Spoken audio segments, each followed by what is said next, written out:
4 companies are about to spend $725 billion this year on artificial intelligence. That's more than the entire country of Sweden earns in a year, gone into ships and warehouses. And here's the part that breaks my brain. The companies that are supposed to use all this AI keep checking their accounts and finding nothing. One MIT study said that 95% of AI projects made zero profit. Zero. So somebody explain this to me. If nobody's making money from AI, who's paying for all of it? Follow that money. Go on. What you find doesn't look like the future. It looks like a car trick. The same dollars going in a circle, faster and faster. And the piece of your money in somewhere in that circle. You were just never told.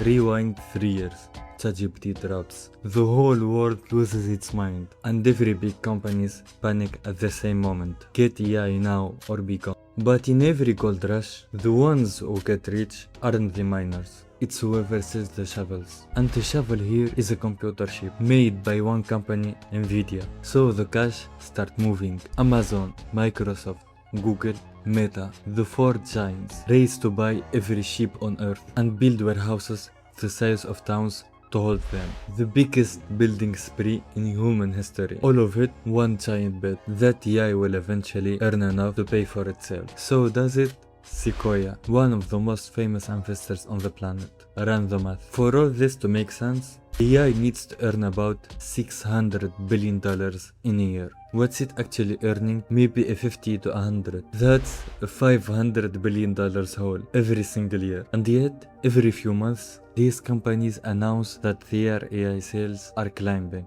How? Where is that money coming from if the customers aren't really paying? That's the trick. Let me show you. Say I hand you $10. You walk into my store and spend it. I tell investors, look, a $10 sale. We are booming. My stock goes up, but the money never left me. I give it to you, you hand it right back. On paper, growth. Wall Street has a word for this. Round tripping. And a lot of AI booms runs on it. Microsoft put $13 billion into OpenAI, the makers of ChatGPT. But a big chunk wasn't cash. It was credits to use Microsoft on cloud. So OpenAI spends those credits running its AI on Microsoft's computers. And Microsoft books it as revenue. The money did a lap and came home. Then there is Nvidia. Nvidia invests in a cloud company called CoreWeave. CoreWeave borrows billions using Nvidia chips as the collateral and spends it in more Nvidia chips. Read that again. Chips used as collateral to borrow money to buy chips. Add up all these deals and analysts think over $500 billion is just spinning around inside this little circle of companies. By how fast the money goes around, not how much real value comes out. It is fraud? No. Real chips get built and shipped, and some real customers exist. But it means we genuinely can't tell how much of this unstoppable demand is real and how much a few giants quietly paying themselves to keep the stock glowing. Now forget the money for a second, because even the circle holds, there is a wall coming, a strange one. What kills AI won't be robots getting too smart, it will be electricity. These machines are insanely power hungry. One top Nvidia chips pulls 1000 watts. One rack of them eats as much power as a small neighborhood, and each new AI campus needs as much electricity as a city.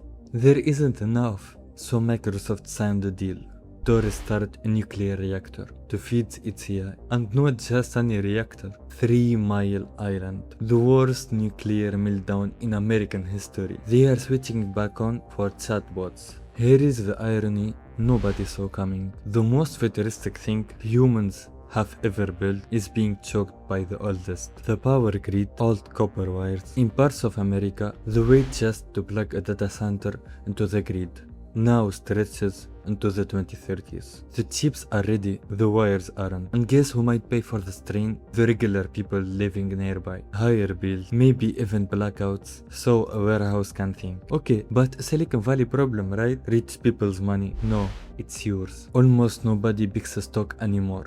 We drop our savings into index funds that quietly buy a slice of the whole market. It's probably what's in your pension right now. trouble is the market's gone top heavy. Tiny handful of companies, Nvidia and Microsoft dead in the center, now make up a massive chunk of it. So if you own a basic index fund, you are already all in one AI. Nobody asked you, but your retirement is now riding on whether these few companies keep the circle spinning. If it snaps, computers sell them off all at once, and ordinary people saving fall with them.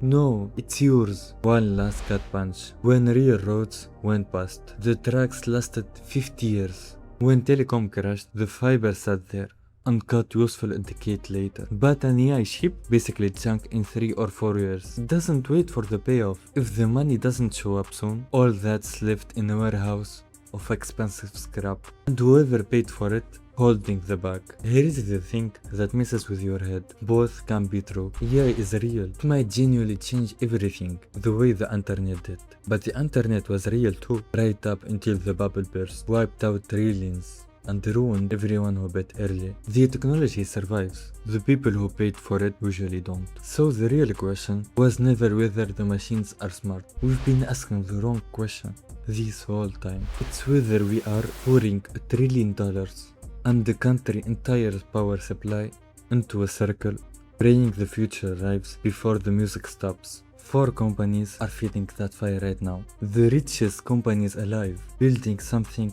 that might be worthless in 3 years, with money that might be half emissionary, powered by a reactor that once melted down. And there is somewhere in a pension you've never really read is a little piece of yours burning, just to keep the most expensive magic trick in history glowing a little longer.